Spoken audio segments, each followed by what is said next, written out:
Hello class, we're going to do a lecture on the optimal pollution model. This is, I would say, a very economics-centric concept.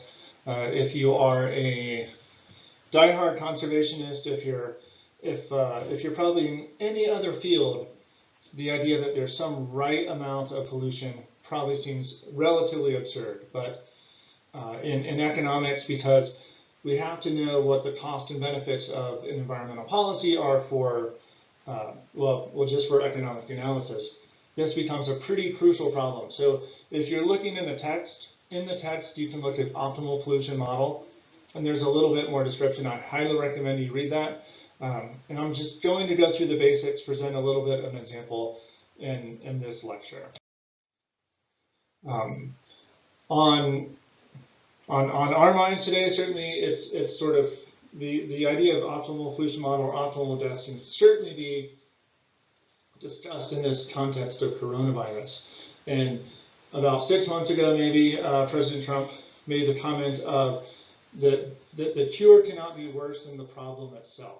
That the things that we do to try to prevent disease, that we try to prevent spread of virus, was wreaking havoc on the economy, right?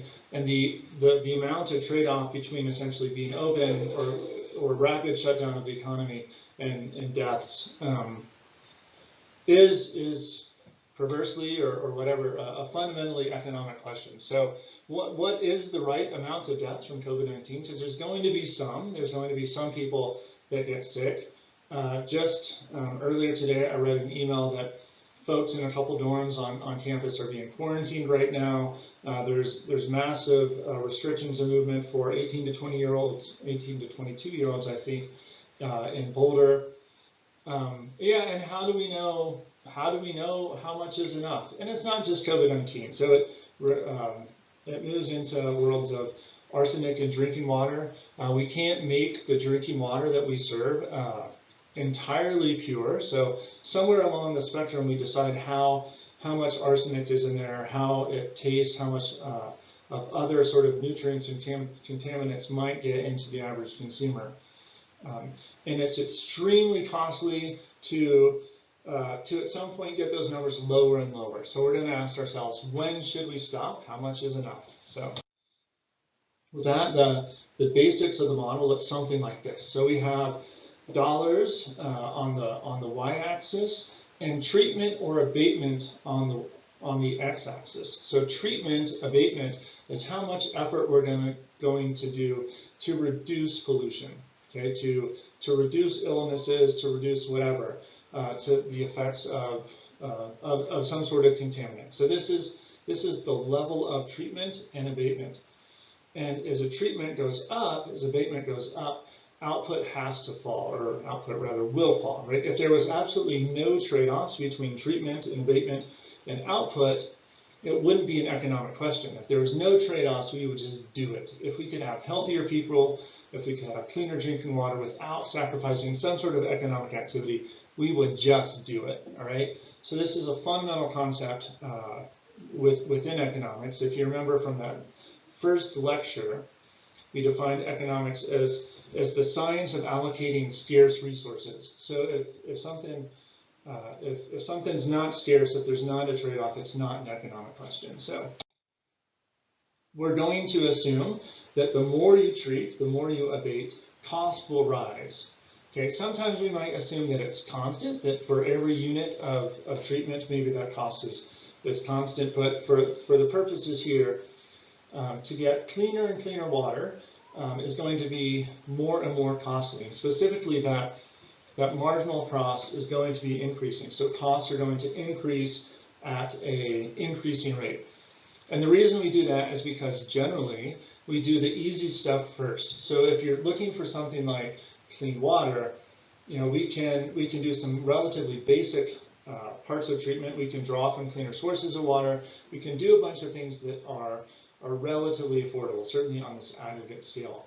But as you do, if you're shooting for an incrementally cleaner and cleaner water, those methods or the technologies that you employ are going to be more costly. So on a per unit basis, as you get water cleaner and cleaner, costs are going to rise at an increasing rate. Similarly, if we think of COVID-19, there might be some things that are relatively cost-free. Things like wearing a mask in public are relatively unburdensome, and masks are cheap, right? So reducing COVID deaths or COVID illnesses at some level is incredibly cheap to do. But as we go up, it requires maybe massive amounts of social distancing. I'm just kind of spitballing here. Heavily investments in science and technology, right? So for most cases, we're going to have increasing costs increasing at an increasing rate.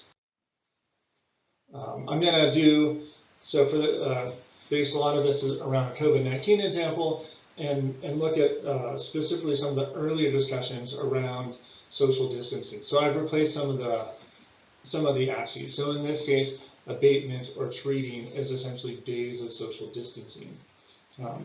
Early in the pandemic, we called for these windows, right? So if everybody just stayed home for 2 weeks, we'd really sort of be able to knock this thing out. But as time went on and on and on, and we were home for months, right? So days turned into months.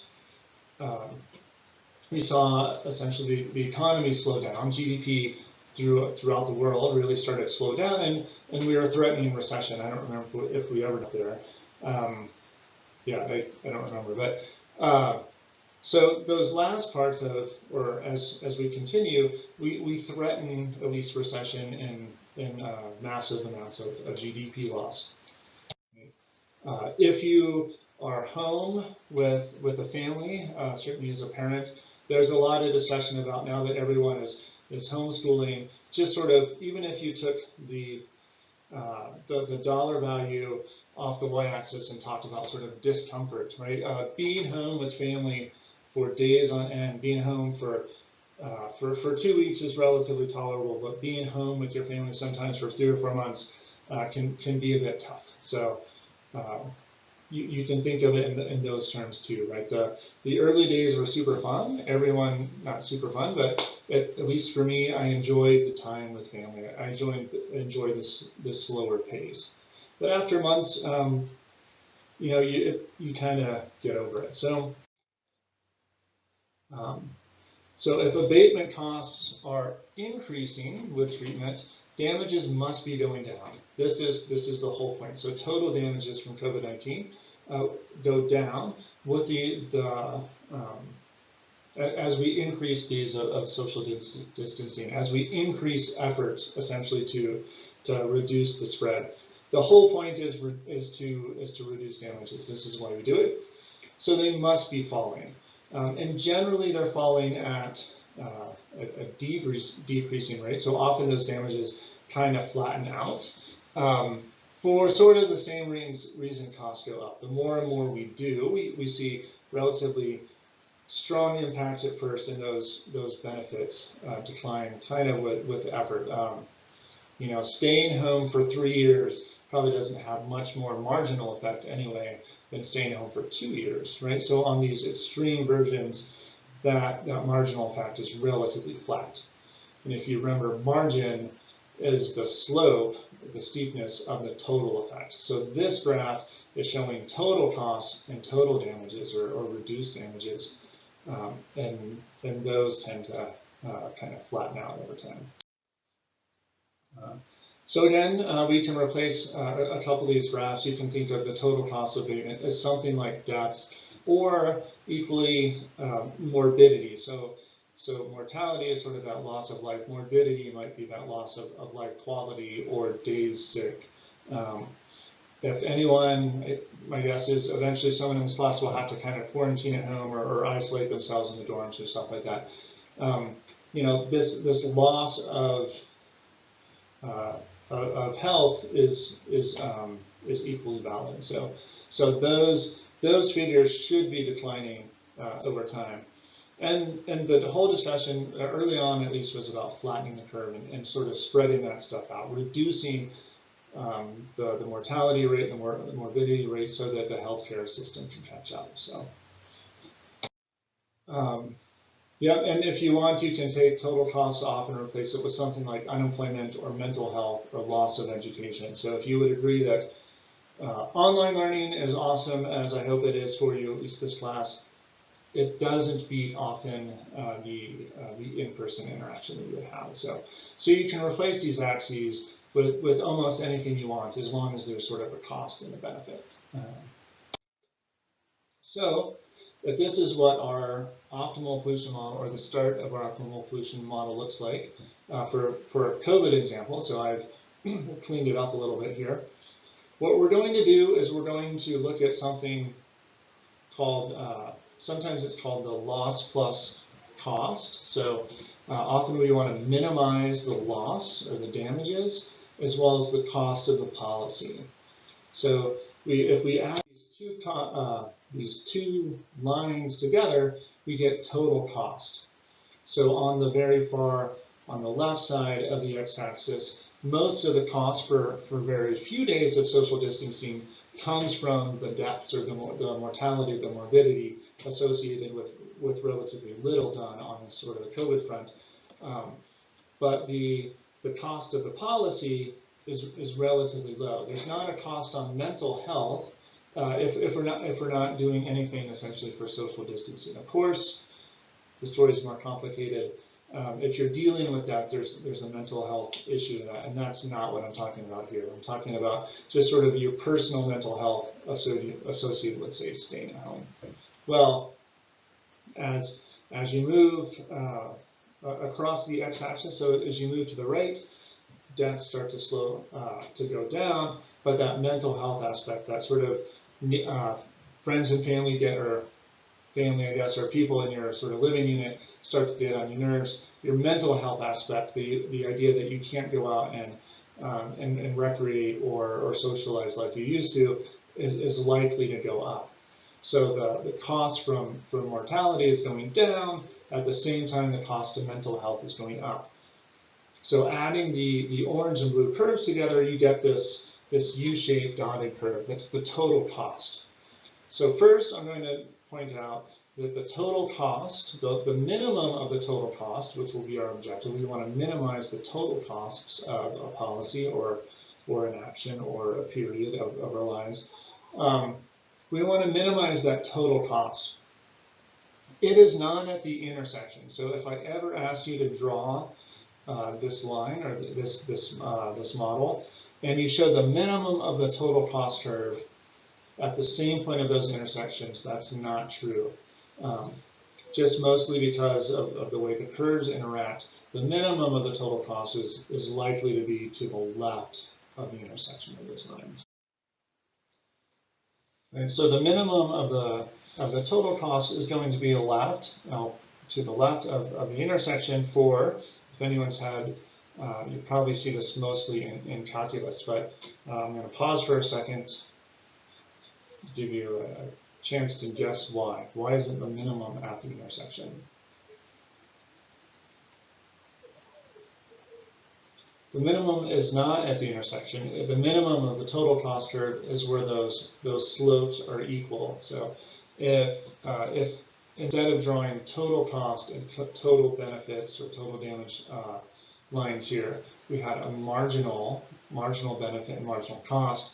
If you think back to maybe a couple chapters ago, a few weeks ago, the economic optimum is where marginal cost equals marginal benefits.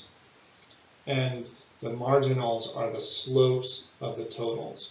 So total cost is going to be minimized where marginal benefit is equal to marginal cost, or where the slope of total cost equals the slope of total benefit. So it doesn't happen where those two are equal. So where they're equal is the point where costs equal benefits. So that's the point where there's zero profit or zero net benefits, but maximum benefits happens well before. You don't exhaust total benefits. You stop well before essentially profits or net benefits go to zero.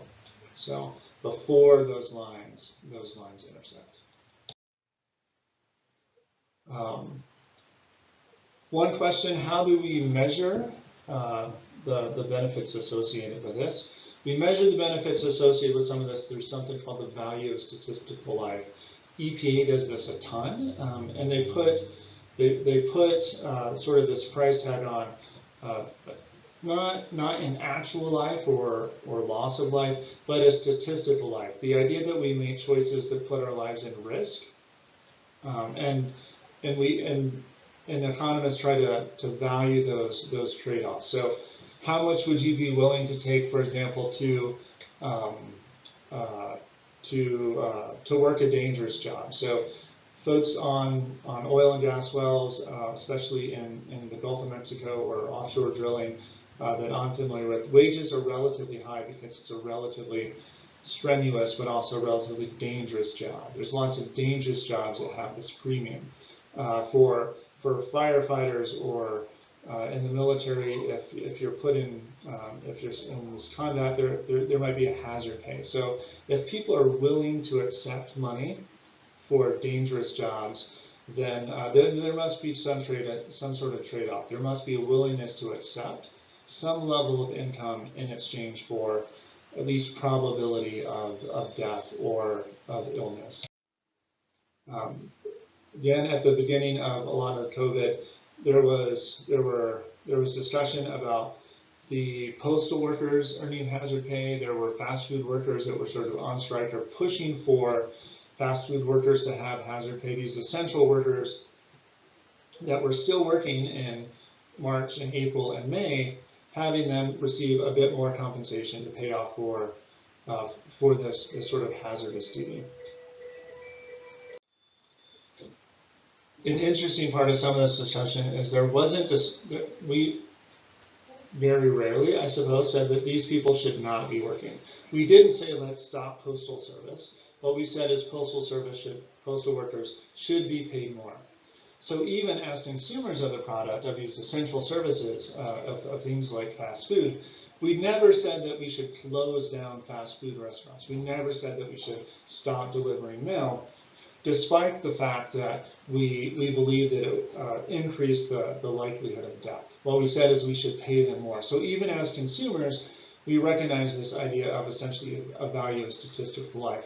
Now it's interesting because we weren't the ones who were risking our lives, right? It was how much would we be willing to pay for someone else to essentially risk their lives for us, which is, I think, an interesting question.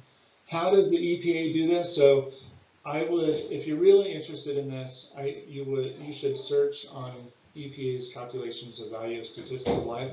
But the way it works is there's some premium paid to people that work dangerous jobs. So in this graph, I have safe plus dangerous. Let's say safe is the amount you would make in a safe job, plus that added bonus for essentially hazard pay. Well, if there's some probability of death, then 1 minus that probability is the likelihood of survival or of not getting sick. And the idea is that those values, it's called expected value, should be the same. So the premium essentially for hazard pay or for dangerous work should bump you up in this sort of expected value framework as this safe job. So there's the formula. Look it up on the EPA's website. It's well worth checking out. It gets into a lot of philosophical differences for this too. Currently, so when I looked it up last, the EPA uses a $7.4 million value of statistical life in 2006 dollars. So often if they're evaluating how much arsenic in drinking water, for example, there should be, they improve water quality up until that point essentially where the probability of death or morbidity brings that expected value down to about 7.4 million. The value of statistical life, at least for the EPA, is done regardless of age, income, or other population characteristics. We don't discount people because maybe some of this is done in regards to, like, say, lifetime earning potential. And at the federal level, we don't adjust for that. We don't say that one person's life is more or less valued because they're old or they're young. There's arguments for both sides, but I think just sort of the government didn't want to get in the business of doing that, right? So it's the same regardless of age, income, or any other characteristics. One interesting question, and I posted a link to a podcast on the value of statistical life. is whether or not people understand these trade-offs, understand these risks. And that's a really important question, because if you, as a worker or a consumer of something risky, is going to make that trade-off, you need to know the likelihood of the impact, say, on your life or on your health. And with things like COVID-19 that are emerging, that's really hard sometimes, right? It's hard for us as consumers, as sort of the average Joe, to distill a lot of the science to figure out how much I am willing to take that risk on, how much am I willing to pay or to accept that risk. So that's kind of an interesting point about it. Check out the EPA's website on value of statistical life. Check out the podcast as well on value of statistical life. Otherwise, email me any questions you might have. Thanks.